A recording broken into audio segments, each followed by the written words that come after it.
9월 27일 월요일입니다. 오늘 새벽 우리에게 주시는 하나님의 말씀은 로마서 16장 1절부터 5절까지 말씀입니다.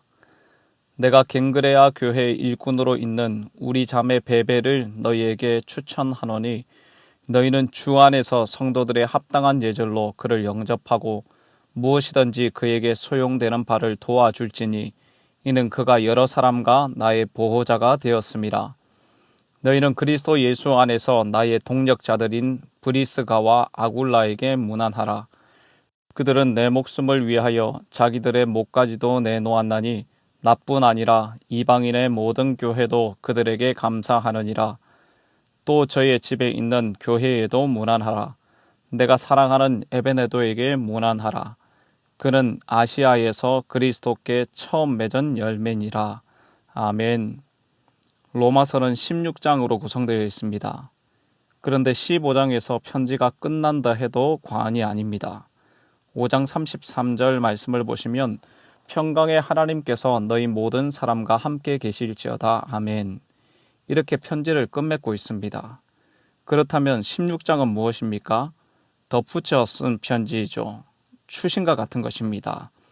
편지를 다 쓰고 난 다음에 내가 미처 인사말을 못했다고 하면서 덧붙여 쓴 것입니다. 16장의 내용을 보면 누구누구에게 문안하다라는 말씀이 계속 나옵니다. 문안 인사만 나오니까 초대교회 때부터 중요하게 여기지지 않고 경시된 본문입니다. 그런데 내용을 잘 살펴보시면 얼마나 중요한 말씀인지 우리는 알게 될 것입니다. 바울은 아주 진지하게 로마 교회의 교인들에게 문안 인사를 전하는데 16장에 거론되는 26명의 이름들과 이름에 대한 설명을 보면 당시 로마 교회는 다양한 성별과 신분과 인종으로 구성되어 있다는 것을 알 수 있습니다. 이 같은 모습을 통해서 예수 그리스도를 믿음으로 한 몸을 이룬 교회 공동체의 모습이 어떠해야 하는지에 대해서 말씀해 주시는 것입니다. 많은 차이와 다름이 존재하지만 그럼에도 교회는 그리스도 안에서 한 가족으로 한 몸을 이루며 살아가야 한다는 것을 알려주시는 것이죠. 자, 먼저 1절, 2절 말씀을 보십시오. 내가 갱그레아 교회의 일꾼으로 있는 우리 자매 베베를 너희에게 추천하노니 너희는 주 안에서 성도들의 합당한 예절로 그를 영접하고 무엇이든지 그에게 소용되는 바를 도와줄지니 이는 그가 여러 사람과 나의 보호자가 되었음이라. 바울은 고린도에 머물면서 로마서를 썼고 이 편지를 고린도 근처에 있는 갱그레아 교회의 일꾼인 베베가 로마 교회에 전달한 것으로 보입니다. 바울은 편지를 마무리하면서 여성도였던 베베 집사님을 추천하고 있는데 뭐라고 소개하고 있습니까? 교회의 일꾼으로 있는 우리 자매 베베라고 소개하고 있습니다. 바울은 애정을 가지고 베베 집사님을 소개합니다. 여기 교회의 일꾼이란 표현은 집사로서 단정하고 순결하고 깨끗한 양심을 가지고 헌신적으로 섬겼다는 의미를 가지고 있습니다. 무엇보다도 베베 집사님은 여러 사람들과 바울의 든든한 보호자였고 후원자였습니다. 그래서 바울은 로마 교회 성도들에게 복음 사역을 위해서 헌신하고 섬긴 베베 집사님을 환영하고 도와줄 것을 부탁하고 있는 것이죠. 사랑하는 성도 여러분, 베베 집사님은 갱그레아 교회에서 사역자들과 성도들을 섬기는 신실한 일꾼이었습니다. 베베라는 이름이 빛나다라는 뜻인데 그 이름의 의미처럼 교회와 성도들을 섬기는 아름답고 빛나는 존재였던 것이죠. 여러분들도 아시는 것처럼 다른 사람을 섬기고 봉사한다는 것은 쉬운 일이 아닙니다.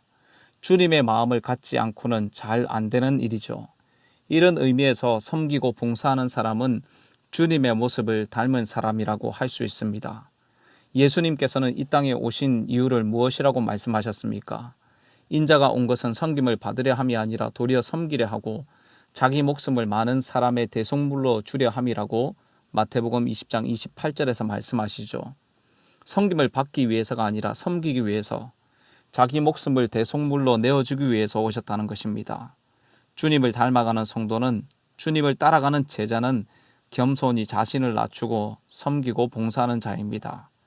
이런 모습은 주님 나라에서 아름답게 빛나는 삶인 것이죠. 성도 여러분, 다른 성도들이 여러분들을 추천한다면 어떻게 여러분들을 추천하실 것 같습니까? 여러분들은 어떤 성도로 기억될 것 같습니까? 기꺼이 추천하고 기쁨으로 추천하는, 추천할 것을 생각하면 감사가 되고 마음이 따뜻해지는 섬김과 헌신이 몸에 배인 성도님들이 되기를 바랍니다. 복음과 주님 나라를 위해서 섬기고 봉사하는 다른 사람들에게 든든한 후원자가 되는 하나님 나라에서 빛이 나는 모든 성도님들의 삶이 되시기를 주님의 이름으로 축복합니다. 이어서 바울은 성도들에게 브리스가와 아굴라 부부에게 문안하기를 요청합니다. 3절 4절 말씀을 함께 읽어보겠습니다. 너희는 그리스도 예수 안에서 나의 동력자들인 브리스가와 아굴라에게 문안하라. 그들은 내 목숨을 위하여 자기들의 목까지도 내놓았나니 나뿐 아니라 이방인의 모든 교회도 그들에게 감사하느니라. 바울이 브리스길라와 아굴라 부부를 어떻게 소개하고 있습니까? 나의 동력자라고 소개합니다. 바울은 두 번째 전도 여행 중에 고린도에서 이 부부를 만났습니다. 이들은 로마 황제 글라디우스가 내린 칙령 때문에 로마를 떠나서 고린도에 이주해 왔습니다.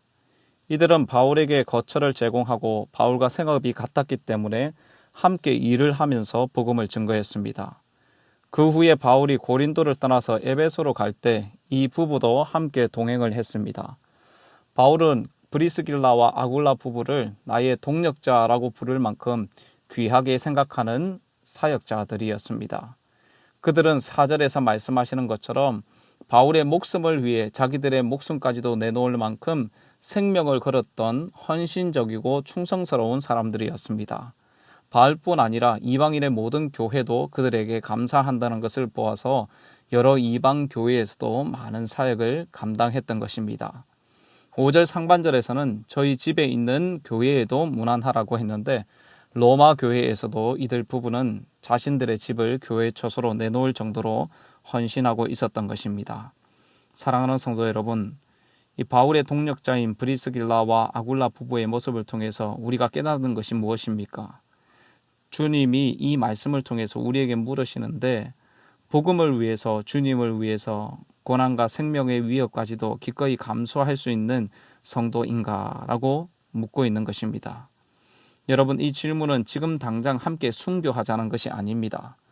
브리스길라와 아굴라 부부가 보여주었던 신학의 각오와 아름다운 섬김의 모습과 죽음까지도 내놓을 만큼 복음을 위해 헌신하는 것을 보고 우리의 신앙을 조명하자는 것입니다. 로마서 8장 17절 말씀에서 우리가 그리스도와 함께 영광을 받기 위하여 고난도 함께 받아야 한다고 말씀하십니다. 요한계시록에서는 이기는 자는, 고난과 환난과 박해를 이기는 자는 상급을 받을 것이라고 말씀하셨습니다. No pain, no gain 이라는 말이 있습니다. 고통이 없으면 얻는 것이 없다는 말이죠. No cross, no crown. 십자가 없이는 면류관이 없다는 것입니다. 여러분, 복음을 위해서 주님을 위해 살아가는 길은 십자가의 길이고 고난의 길입니다. 고난과 생명의 위협까지 감수하며 기꺼이 걸어가는 길이 바로 성도가 걸어가야 할 믿음의 길인 것입니다. 복음을 위해서, 주님을 위해서, 주님의 영광을 위해서 섬기고 희생할 수 있는, 생명까지도 내어놓는 그런 각오가 있는 모든 성도님들의 삶, 예수님의 동력자들이 되는 삶 되시기를 주님의 이름으로 축복합니다. 바울은 마지막으로 에베네도를 소개하는데 그를 어떻게 소개하고 있습니까? 내가 사랑하는 에베네도에게 문안하라. 그는 아시아에서 그리스도께 처음 맺은 열매라고 말씀합니다. 여기서 우리가 주목할 것은 에베네도를 아시아에서 처음 익은 열매로 소개하고 있다는 것입니다. 아시아 지역의 많은 성도들이 바울의 가르침을 받고 양육을 받았을 것입니다. 그들은 분명 뿌려진 복음의 씨앗의 열매였습니다. 그러나 중요한 것은 그들 모두가 익은 열매가 된 것은 아니라는 것이죠. 나무에 많은 열매가 맺히지만 그 중에 어떤 것은 병이 들고 어떤 것은 도중에 떨어지기도 하고 어떤 것은 벌레 먹어 쓸모없게 되는 것도 있습니다. 이처럼 많은 사람들이 복음을 듣고 믿음으로 신앙생활을 하지만 모두가 익은 열매, 참된 그리스도인이 되는 것은 아니라는 것이죠. 여러분, 우리가 복음을 듣고 예수님을 믿어 신앙의 열매를 맺게 된 것은 참으로 은혜이고 복입니다. 그러나 우리는 이것으로 만족해서는 안 됩니다. 우리가 비록 신앙의 열매를 맺었다 할지라도 고난과 어려움과 환난이 많은 이때에 익은 열매로 나타나지 못한다면 문제가 있는 것입니다. 우리 모두가 주님 오실 때까지 말씀에 순종하고 그리스도의 장성한 분량에까지 자라가는 주님께 익은 열매로 계속 인정받는 참된 그리스도인의 삶이 되시기를 주님의 이름으로 축복합니다. 기도하겠습니다. 하나님 아버지, 오늘 말씀을 통해 하나님 앞에서 우리의 신앙의 모습이 어떠한지를 되돌아보게 하시니 감사합니다. 복음과 주님 나라를 위해 섬기고 봉사하는 빛나는 삶이 되게 하여 주시고 주님의 영광을 위해 기꺼이 희생하고 섬기는 예수님의 동력자가 되게 하여 주시옵소서. 주님 오실 때까지 계속 자라고 성숙하는 잘 익어져가는 참된 그리스도인의 삶을 살게 하여 주시옵소서. 이 모든 말씀 예수님의 존귀하신 이름으로 기도드립니다. 아멘. 합심으로 기도하실 때 오늘 주신 말씀을 붙들고 기도하시고 주간 기도 제목에 따라서 나라와 민족을 위하여 부산과 한국교회의 영적인 부흥을 위하여 모든 성도님들 말씀과 기도로 승리하는 한 주간 되도록 합심 제목으로 기도하도록 하겠습니다. 합심으로 기도하시고 개인적인 기도 제목으로 자유롭게 기도하겠습니다. 함께 기도하겠습니다.